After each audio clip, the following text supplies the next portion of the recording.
Moscow, thanks very much. Let's take a closer look at the sanctions now and what they really mean. Let's go to Philip Uglow, the chief economist at MNI Indicators, which specializes in economic data reports. He's at our London studio. First of all, let's look at that bank, Bank Russia. It's the 10th, 12th or something bank in Russia, but it's very close to Vladimir Putin and some of his close inner circle. What kind of impact do these sanctions have on a bank like that? Because essentially it's their dollar business that's being frozen here.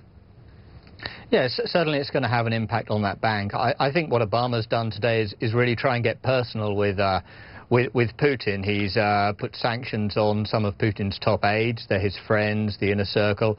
And as you say, he's put sanctions on his banker and this bank as well. So they're potentially damaging, although it's just one institution and it's just one range of individuals. So I think overall, we're already seeing a lot of damage to the Russian economy coming through from their intervention in Crimea already. What kind of damage? The Russian economy. Yeah. Well, the economy is already in a very weak state. We had growth of 1.3% last year, and we're seeing capital flows come out of Russia. We saw very large capital flows in January, and they're likely to have accelerated in February and March. We could have seen capital coming out of Russia to the tune of around 50 billion over the past 3 months. At MNI Indicators, we talk to 200 listed companies on the Russian stock exchange every month. We've been doing that since March.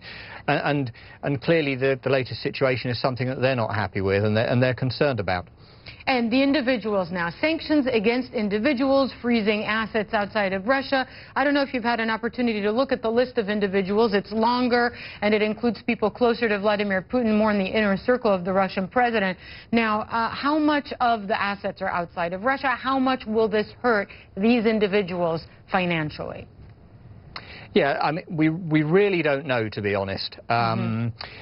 In terms of how much money they've got stashed away in the States. If I was a senior aide of Putin, I would have moved my cash by now back to Russia or somewhere. Because they've had a week, 10 days to do this. We also have heard reports that even Russians were taking money out of UK banks as well in the last few days.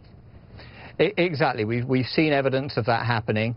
So, it might be that the damage to these people is relatively limited. So I think, having said that, I mean, the danger here is that we see an escalation. The danger is that we see retaliation from Russia.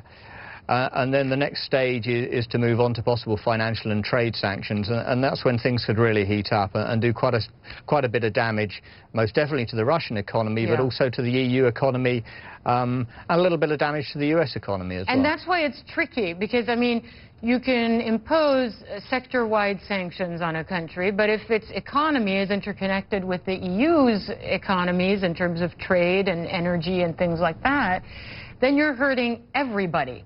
So how do you calculate? How do you make that calculation? Absolutely. It's a bit of a no-win situation for everybody.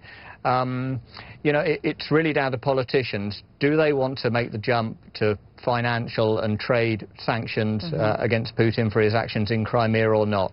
But if they do, they're going to have to take some pain. All right. Thanks very much, Philip Uglow, the chief economist at MNI Indicators, joining me live from London. Thank you. Thank you.